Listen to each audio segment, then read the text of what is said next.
सांगितली होती, मला काहीच माहिती नाही. तुम्ही बोलला हा नवीनच विषय आहे. आज बघितलं ते मी फार नाराज आहे. मला त्याची लाज वाटलेली आहे. मी तुम्हाला त्याचं स्पष्ट सांगितलंय. ते बघीन घेईन मी. का उकरला हा प्रश्न मी विचारेन त्याला. दुसरा जो विषय होता की रस्त्यांची मगाशी मी तुम्हाला सांगितली दयनीय अवस्था.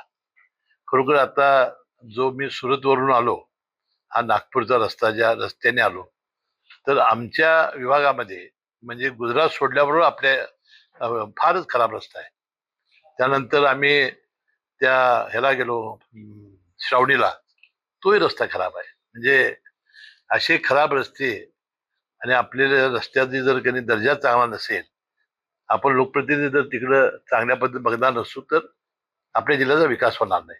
म्हणून मी जिल्हाधिकाऱ्यांनी सांगितलेलं आहे की आता कामं आपण व्यवस्थित करू, चांगली करू, दर्जेदार करू आणि या रस्त्यासाठी सुद्धा चांगल्या प्रकारे